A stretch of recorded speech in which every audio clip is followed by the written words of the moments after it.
Bom, se você entrou nesse vídeo é porque você ficou muito interessado no título, mas se compensa mais você comprar uma placa de vídeo cara ou um processador caro, a gente só vai descobrir no final do vídeo. Vamos lá, contexto. Por que você faria isso? Por que você escolheria comprar uma placa de vídeo mais cara ou um processador mais caro?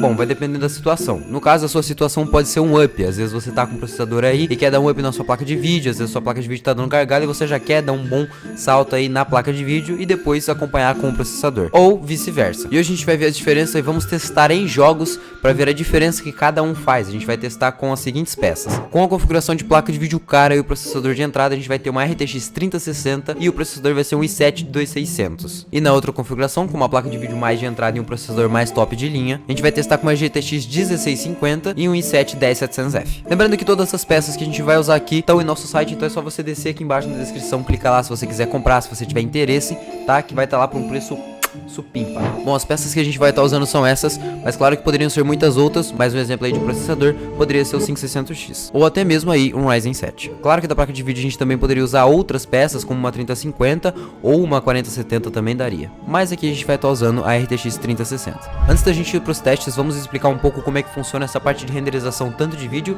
quanto de detalhes dentro dos jogos. Bom, é claro, existem alguns jogos que vão exigir mais de uma placa de vídeo ou mais de um processador, tanto é que nas placas de vídeo da Nvidia, com a tecnologia Ray Tracing, que basicamente é uma reconstrução de imagem, você joga numa imagem menor e ela dá um upscaling, ela cria alguns pixels que vai aliviar bastante a pressão aí no seu processador. Então, como exemplo, Hogwarts Legacy, se você for jogar, você vai precisar de uma boa placa de vídeo, claro, um bom processador também, mas é um jogo que vai puxar muito mais a sua placa de vídeo. Já no CS, que é um jogo leve aí, não com os gráficos muito bons, vai exigir um pouco menos da sua placa de vídeo e um pouco mais do processador na parte de cálculos ali, de tiros, de detalhes ali ao vivo do mapa, beleza? Então é isso, depende bastante dos jogos que você vai jogar no seu PC aí, mas a gente tá com 3 jogos aqui pra vocês: Homem-Aranha, CSGO e Warzone. A gente vai testar as duas configurações nesses jogos e vamos colocar na tela pra vocês aqui as diferenças que teve de cada um dos testes que a gente fez. Lembrando que a gente tentou deixar os testes mais iguais possíveis, com as mesmas configurações, mas em alguns casos acabou não rodando, a gente teve que reduzir as configurações, mas esses jogos a gente vai avisar vocês. Então, sem mais enrolação, bora pros testes. Então vamos lá, o primeiro teste a gente vai fazer no Homem-Aranha com a 3060 e o i7 2600. Cada jogo a gente vai fazer os dois testes e já vamos comparando pra gente ver as diferenças aí de FPS que vai dar. Então vamos lá, configuração com a 3060 e o i7 2600. No Homem-Aranha a gente colocou qualidade muito alta, DLSS com upscaling em super resolução, desempenho máximo, e a gente obteve aí de 70 a 80 FPS, beleza? Claro, com o V-Sync desativado. Mas já em cutscene, que são partes ali de comunicação entre os NPCs ali que a gente não joga, a gente obteve uma taxa de 90 a 100 FPS. Só que como rodou de boa, pra dar uma brincada a gente colocou Ray Tracing em todos os gráficos no talo, ou seja, Ray Tracing em qualidade muito alta de reflexos no caso, e a gente obteve uma taxa de 40 a 60 FPS, que ainda é uma taxa ok. Bom, já na configuração com a GTX 1650 e o i7 10700F, a gente não vai ter essa opção de DLSS nem de Ray Tracing em qualidade máxima, então a gente só colocou os gráficos no muito alto. No muito alto acabou não rodando muito bem, não deu pra gente gravar direito, então a gente abaixou pro alto pra gente ver o desempenho sem o V-Sync. Então configuração 1650, qualidade alta, não tá no muito alto porque não rodou. A gente obteve um desempenho aí de 30 a 50 FPS, beleza? Que é uma taxa boa aí e uma taxa aí que consideravelmente é jogável, sim. Então vamos sair do Homem-Aranha agora e vamos pra um jogo aí um pouco mais leve, digamos assim, que desses jogos aqui que a gente vai testar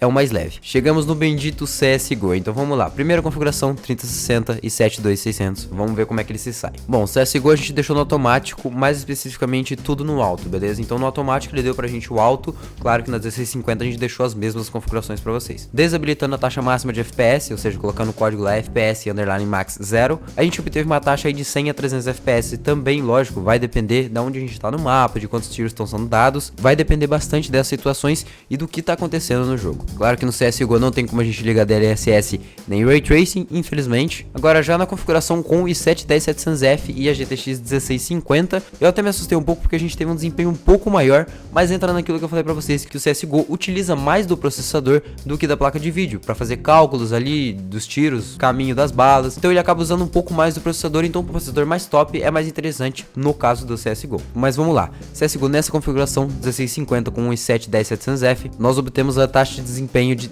200 a 350 FPS. Como eu disse, um pouco maior do que o teste anterior na 3060. Agora indo para um jogo aí pesadinho, digamos assim, COD Warzone. Qualidade alta também igual ao CSGO nas duas configurações. Desempenho chegou de 40 a 70, quase 80 FPS ali, dependendo bastante da situação, dependendo do lugar do mapa também. Se eu tiver morto, só tiver telando alguém, claro, vai subir, mas durante a gameplay de 40 a 70 FPS. 40 quando eu tava em muita trocação de bala aí com alguém e 70 quando eu tava só andando pelo mapa ali mais de boa. Já na segunda opção, com a 1650 e o i7-10700F, ele obteve uma taxa incrível de 70 a 100 FPS. Como eu disse pra vocês, provavelmente isso é por causa do processador ser um processador mais top. Claro que também a placa de vídeo dá pro gasto, uma 1650, mas o COD Warzone é um jogo que não exige muito de vídeo, e sim de processamento. Então, com a qualidade também no alto, ele obteve uma taxa aí de 70 a 100 FPS. Então vamos lá, vereditos finais. Escolha final aí entre uma CPU e uma GPU vai depender muito do pra que você vai usar ela. Se seu foco é jogar alguns jogos aí,